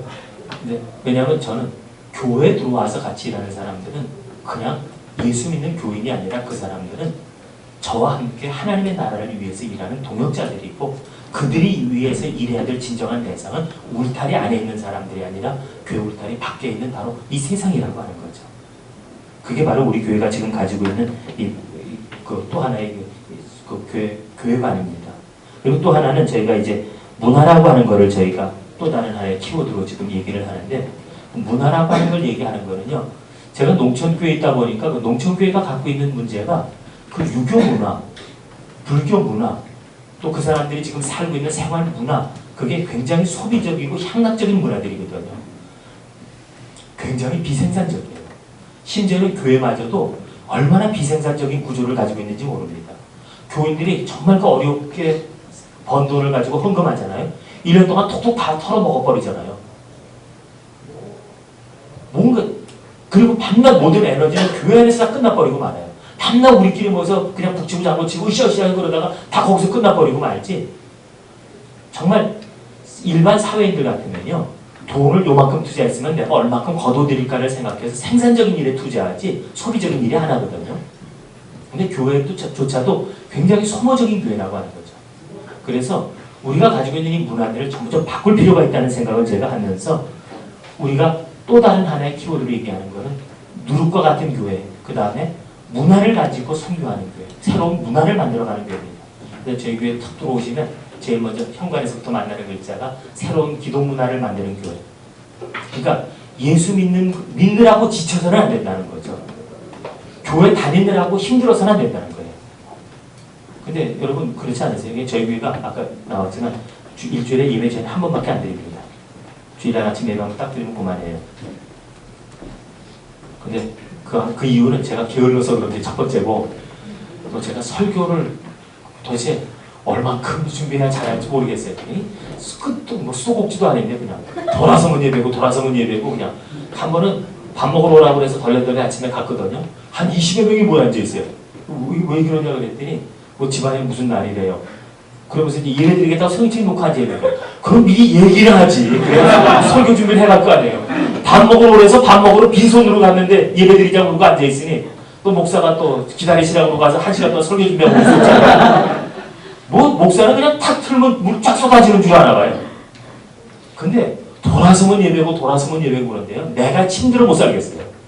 무슨 내 예수를 믿는 게 좀 행복하고 편안하고 좀 쉼이 있어야지. 이게 내가 목사인데 교회가 나한테 지치고 피곤하고 뭐 나한테 교회가 너무 힘들어요. 난 이렇게 못하겠다. 일주일에 한 번도 설교하기 내가 버거운데 뭔 예배를 10번씩이나 드리냐. 한 번만 드리냐. 다 없애버렸어요. 그리고 또 안 쫓겨나는 게 용처. 근데 지금 말은 쉽게 하지만요. 그 한 번의 예배를 만들기 위해서요. 밀었다 놨다 밀었다 놨다. 그 목사가 예배 하나 없애려고 그러면요. 자기 못 꺼내야 돼요. 그러니까 그걸 얼마나 오랫동안 신경을 해가면서 밀었다 놨다 그러면서 그 대신에 한 번의 예배를 드리지만 그 예배에 우리가 목숨 걸고 예배 드리자. 그래서 한 번의 예배지만 너무 행복하고 감격적이고 그 예배 한 번으로 다른 교회가 10번 드리는 예배보다 훨씬 더 우리에게 기쁨 주는 예배를 만들자. 그렇게 해서 예배를 없앨 거예요. 왜냐하면 목사도 예배 인도하다가 지치는데 무슨 여력이 있어서 뭐 다른 생각하고 뭘 생각하세요. 교인들도요. 교회 한 번쯤 오는 교인은 나가는 교인 취급해요. 그래도 저녁 때쯤 나오고 수요일도 나와야 집사도 시키는 거고 또 그리고 헌금도 좀 많이 내고 또 뭐 평일에도 나오고 공일도 나와서 봉사해야 그래야 장로도 되고 권사도 시키는 거지. 그러니까 교회에서 드리는 그 예배만 드리다가도 지치는 거예요. 그 바쁘고 힘든데 그거 다 쫓아다니다 보면 다른 일 할 여력이나 여유가 하나도 없는 거죠. 그리고 싫은 걸 그러니까 참 웃겨요. 아침 예배 드리고 나서 이제 점심 먹고 나면 저녁에 있던 예배를 오후 당겨놨더니요. 밥 먹을 때 분명히 있었는데 예배 드리려고 하는 게 다 없어졌어요. 예배 와서 앉아있는 사람도 벌써 표정 보니까요. 먼저 유체이탈한 거예요. 몸만 앉혀놓고 다들 어디 갔어요. 거기서 목사만 혼자 서가지고서 떠들어봐야. 근데 왜요? 저들도 싫거든요. 아침에 예배 드렸는데 조금 있다가 또 예배 또 드린다고 또 앉아서 똑같은 거 또 하자고 또 하고 있잖아요. 그러니까 교회 다니느라고 지치고 예배 드리느라고 지치고 교회 자체가 사람들을 지치고 오히려 더 힘들게 만드는데 거기서 무슨 일을 하겠느냐는 거죠. 이게 제가 너무 비생산적인 교회라는 거죠. 그래서 예배를 한 번으로 만들어버렸어요. 근데 그 한 번의 예배 그러고 나니까요. 예배 빠지지 말라 그 소리 할 필요도 없어요. 한 번 빠지면 뭐 다른 예배 드릴 게 있어야지. 근데 교회를 보면서 우리가 가지고 있는 문화가 기독교 문화가 참 문제가 많다는 생각을 합니다. 교인들이 와서 정말 오늘은 좀 쉬는구나 이거 좋아야 되는데 전혀 교인들이 행복해하지 않더라는 거죠. 또 교회 와서 예배드리고 와서 사람들이 막 행복하고 즐거워서 막 재밌어야 되는데 그냥 부담스러워가지고 목사 눈에 띄면 또 오후에 또 나와야 되니까 슬금슬금 저기 숨어서 자기들끼리 있다가 예배 시작 전에 도망가 버리고 이러는 교회가 갖고서 우리가 무슨 일을 하겠냐는 거죠. 또 저도 이제 어려서부터 교회에서만 자랐는데요. 제가 고아 아닌 고아로 자랐어요. 우리 부모님들이 너무 믿음이 좋으시다 보니까 집에서는 부모님을 볼 수가 없었어요. 학교 갔다 왔습니다는 교회에 가서 인사드리는 거지. 그러니까 주일날 어쩌다 하루 쉬는 날인데 아이들 우리 예배 나갈 깨워서 보내놓으면 가서 졸면서 가서 예배 드리고 오면 부모님은 안 계세요. 그리고 또 부모님 오실 시간에 또 우리가 또 교회 가서 또 예배 드리고 또 오면 또 부모님 또 가시고 일주일에 한 번 쉬는 날인데 주일날 얼굴도 못 보고 그냥 지나가는 게 다반사였고요. 그러니까 전혀 가정에 도움이 안 돼요. 그러니까 밤낮 교회로만 끌어들여서 밤낮 교회에서만 뭘 한다고 하는데 가정에 도움이 됩니까? 사회에 도움이 됩니까? 그렇다고 개인들한테 쉼을 주고 행복을 줍니까? 그러니까 이런 문화 가지고서는 우리가 스스로 사람들한테 교회 오라고 자신 있게 말할 수 있는 교회가 되지 못하겠다는 거죠. 내가 행복해야 사람들 보고 와봐 그러고 얘기하지 않겠어요. 내가 교회 와서 너무 힘이 나고 좋아야 신나야 사람들 보고도 오라고 그러지 않겠냐는 거죠.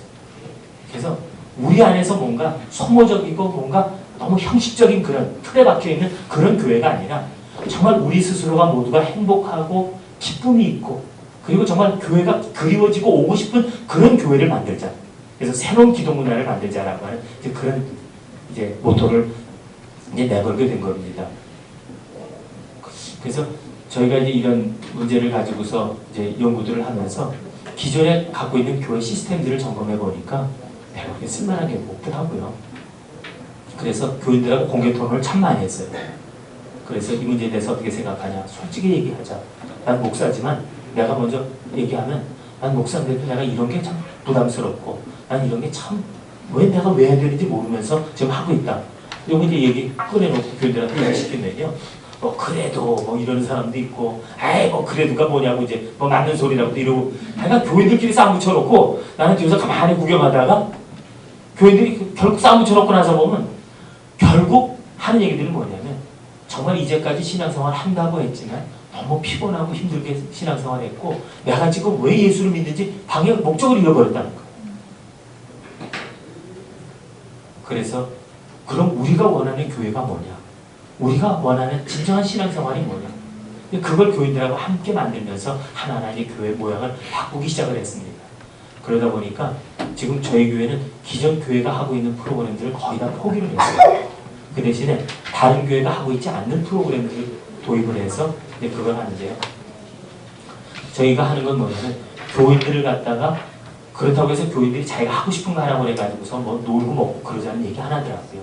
교인들도 그 마음속에 하나님을 향한 사랑이 있어요.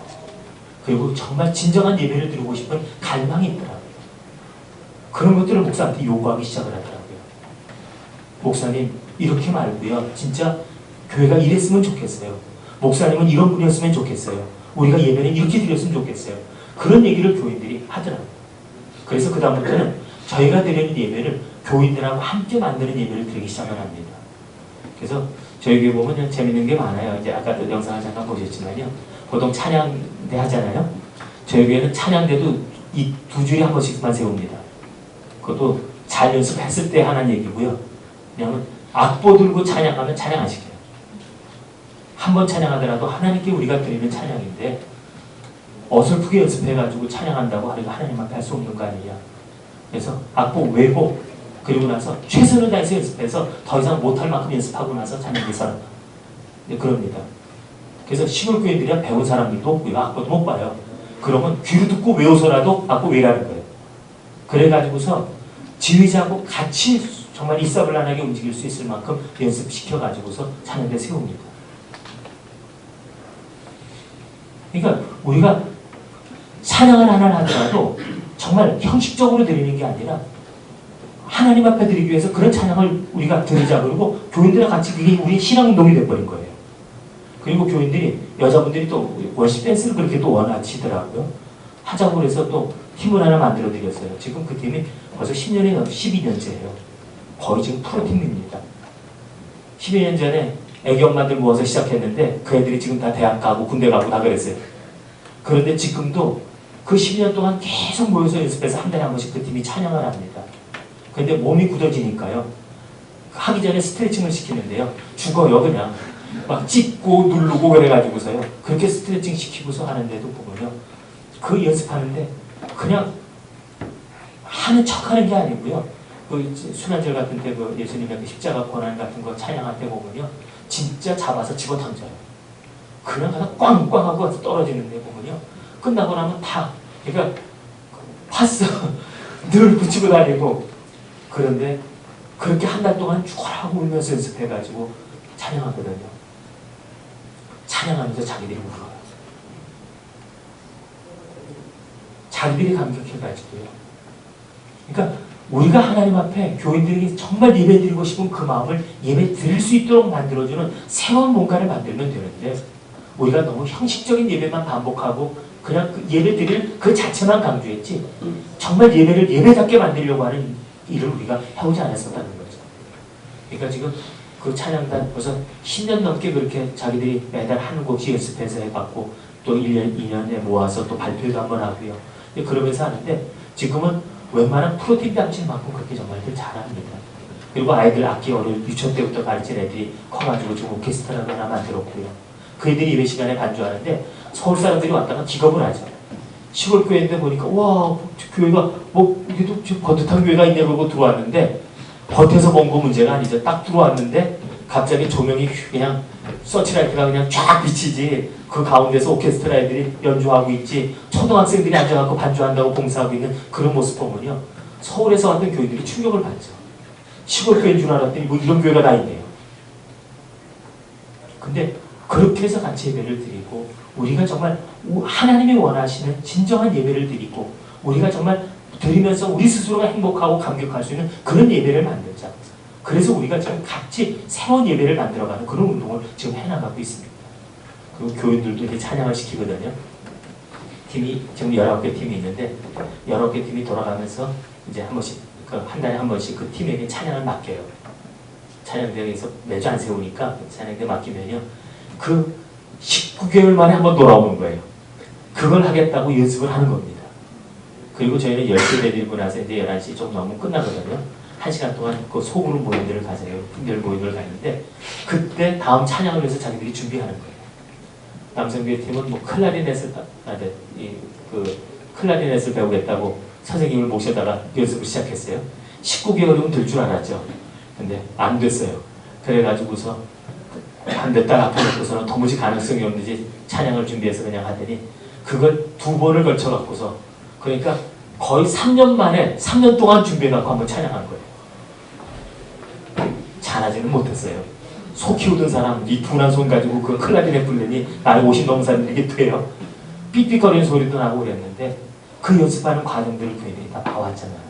주일날 오후 되면 뭐 자기들끼리 삐삐거리면서 연습하고 그 자기들끼리 뭐 되니 안 되니 이러고 구박하는 소리도 봤고 3년 만에 서서 하는데요. 그 잘하는 연주를 듣고서도 교인들이 얼마나 감격하고 같이 눈물을 흘리고요. 그 아는 소리가 얼마나 큰지 그런 감격 있는 예배를 우리가 만들어서 드리면서 그 한 번의 예배 속에서 우리가 평안하고 행복하고 또 얼마나 재밌는지요. 오후 예배 있을 때는요. 밥 먹고 나면 다 없어지더니요. 지금도 오후 예배가 없잖아요. 안 가요. 인생들이 좀 가슴은 나쁘지 쉬겠는데 점심 먹고 나면 할 것도 없어요.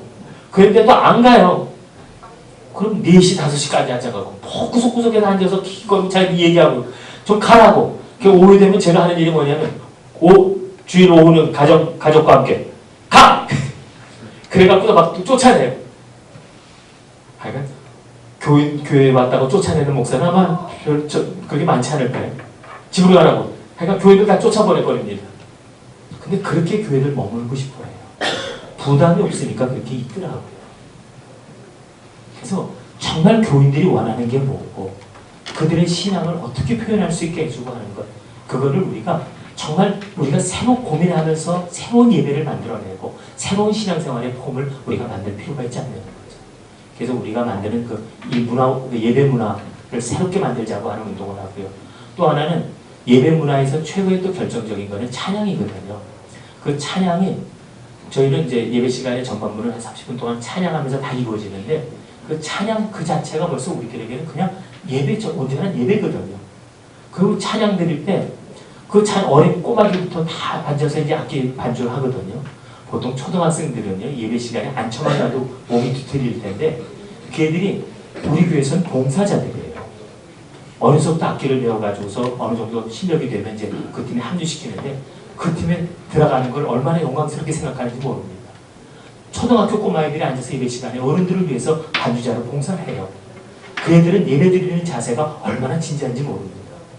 끌려가는 신앙이 아니라 자기들이 섬기는 자리에 있거든요.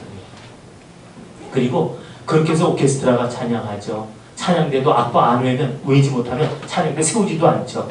그리고 정말 혼신의 힘을 다해서 연습한 그 찬양들을 가지고 예배를 드리니까 그 예배의 수준이 높아질 수밖에 없죠. 그리고 그런 수준을 높이기 위해서 저는 이제 대학교 교수님들 데려다가 레슨을 시키고요.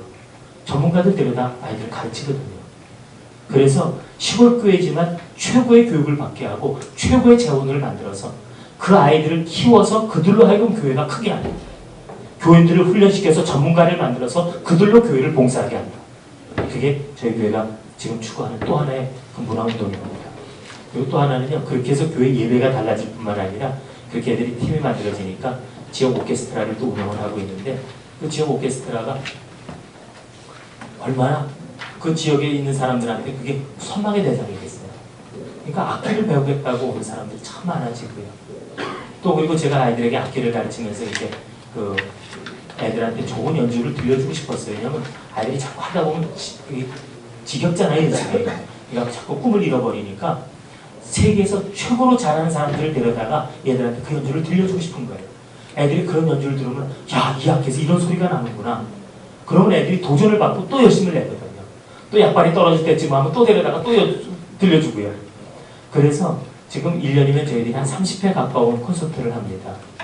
그런데 저희 교회 오는 콘서트 하는 팀이 한 교수님, 우리 따님도 독일에서 공부하고 오면 저희 교회 와서 음악회 벌써 2번 그렇게 하실 뻔했는데, 그 음악가들이 겁을 내요. 하도 연주를 많이 하다 보니까 교인들이고 애들이고, 저희 교회는 초등학교 유치원 꼬마들까지 와서 이제 연주를 듣거든요. 그런데 어른들은 들으면서도 사실은 그걸 가슴 깊이 잘 느끼지를 못해요. 그냥 아유 가야지 그러고 왔다가 오니까 아유 좋네 이러고. 근데 애들은요, 어려서부터 그 음악을 들으니까 애들이 음악에 빠져들고요. 애들이 음악적인 이 귀가 얼마나 높게 발전하는지 모릅니다. 저희 교회에서 초청을 하면요, 겁들을 내요.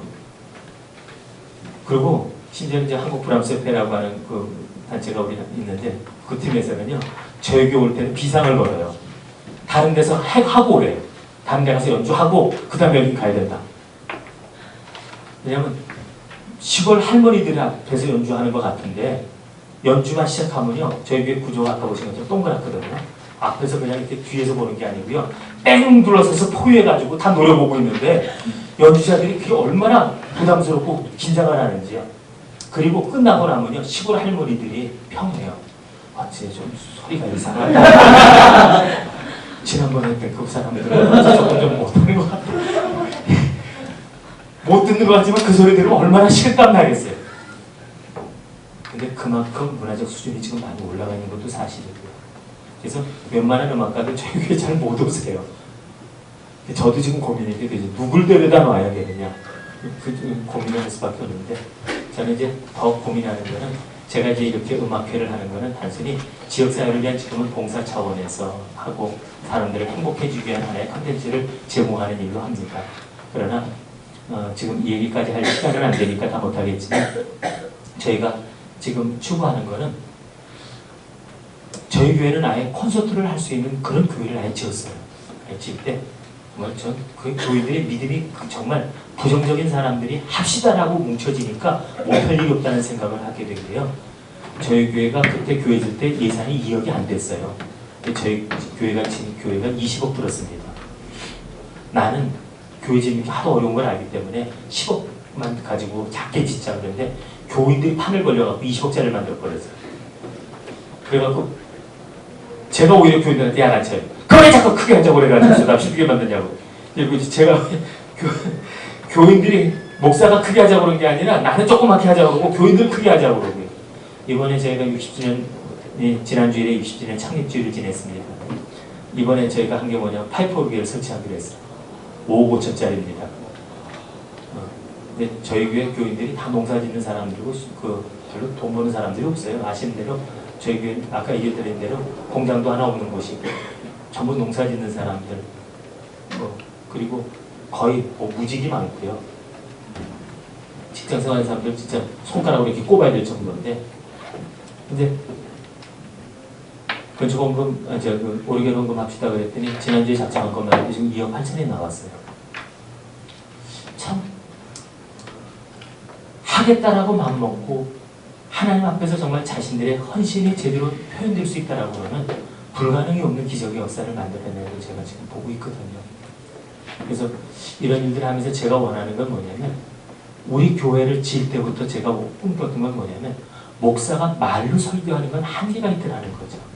왜냐면 이게 참 아무리 설교를 잘해도 그 30분 설교하는 사람들을 감동하고 삶을 변화시키고 이게 잘 안 되는데요.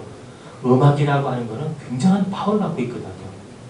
뭐 음악만 그런 건 아니지만 이 예술, 문화라고 하는 게 똑같은 얘기를 해도 사람들에게 줄 수 있는 그 영향력은 굉장히 다르죠. 여러분 아마 아시는 얘기겠지만 독일에서 예전에 다시 우익운동이 일어나서 신나치 운동이 일어나지 않았어요. 그럴 때 그걸 한 방에 끝낸 게 뭐냐면 쉰들러 리스트라고 하는 그 영화 아니었습니까? 그게 다시 독일에서 나치 운동이 다시 일어나는 건 얼마나 국제적으로도 무서운 문제였는지 모릅니다. 그런데 그런 정치가들도 풀 수 없었고요. 어떤 사람이 연설을 하고 그 사람들을 설득시켜도 독일 젊은이들이 그 전쟁의 그 피해를 알지 못하고 나치의 만행을 알지 못하는 젊은이들이 그 벌이는 일을 감당할 수 있는 방법이 없었어요.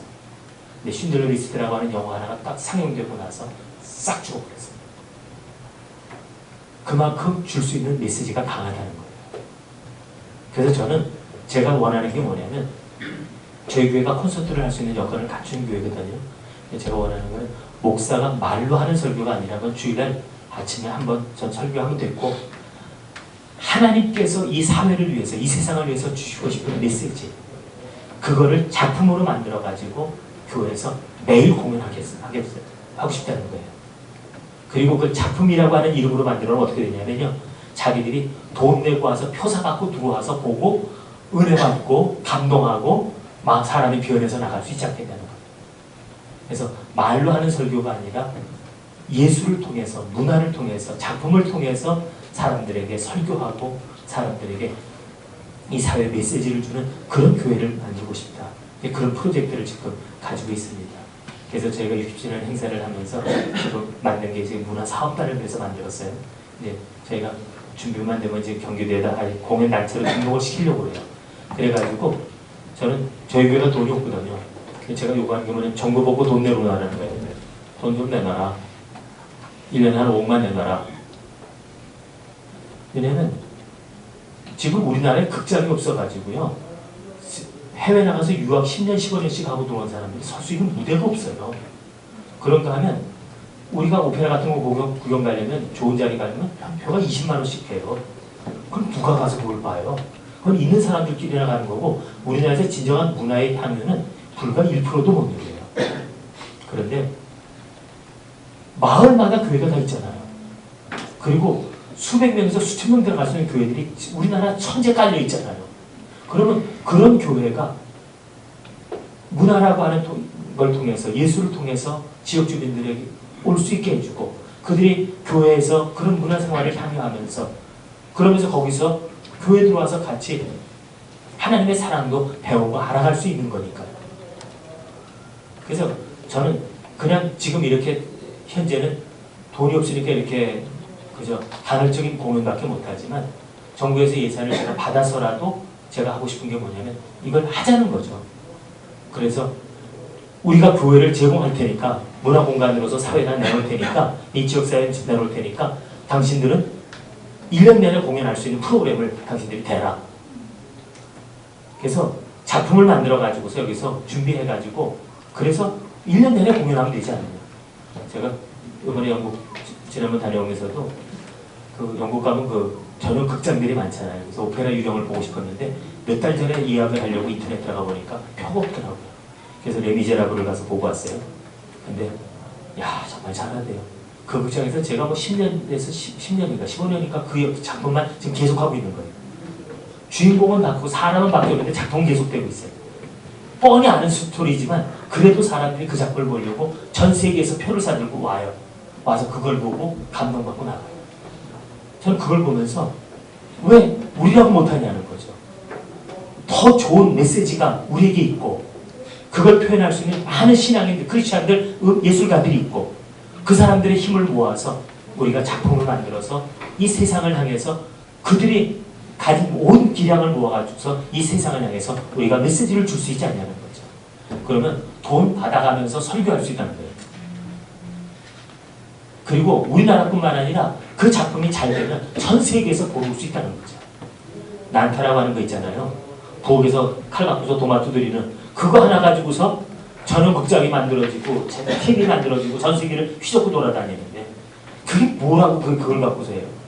근데 그보다 더 좋은 작품을 만들어서 우리가 할 수 있지 않겠느냐라고 하는 거예요. 그래서 저는 지금 그런 꿈을 꾸고 있습니다. 그리고 그런 일들을 해나가기 위한 지금 준비를 하나둘 하고 있는데 제가 목회 끝나기 전에 될까 모르겠어요. 아까 말씀드린 대로 25년 동안 지금 목숙에서 목회했는데 이제 겨우 시작한 것 같아요. 이제 겨우 턴을 닦은 것 같아요. 이제부터 하고 싶은 일이 지금 너무너무 많은데 제가 목회할 수 있는 날이 많지 못한 것 같아서 그게 고민이에요. 근데 정말 우리 교회가 아무것도 못하고 할 수 없는 것 같지만 하나님을 위해서 헌신한 사람들이 우리에게 있고 조그만한 교회라도 공간이 우리에게 있고 그리고 우리가 필요로 하는 그런 수많은 사람들의 니드가 우리에게 그 주변에 있는 한은 교회가 할 수 있는 일은 무궁무진하다는 거죠. 그리고 하나님은 우리가 하는 일들을 또 이루게 해주실 겁니다. 제가 지금 정부 돈 받아 쓰겠다는 얘기를 드렸는데 가능한 게 저희 교회에서 지금 빨래방을 하나 운영하고 있어요. 정부에서 지금 올해 한 2억 정도 저희가 받아서 노인 일자리 사업을 운영을 하는데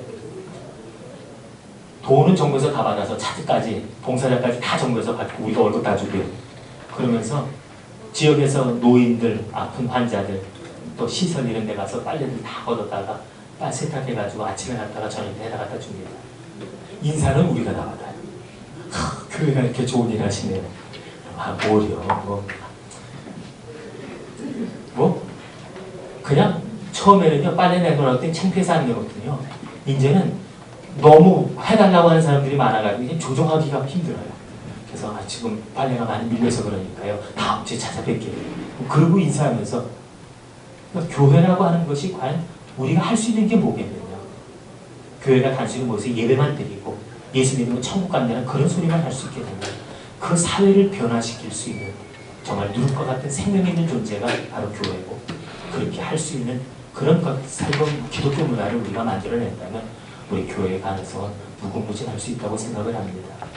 그리고 우리 그래서 콘서트 같은 거 하면 사람들이 얼마나 행복해하는지 몰라요.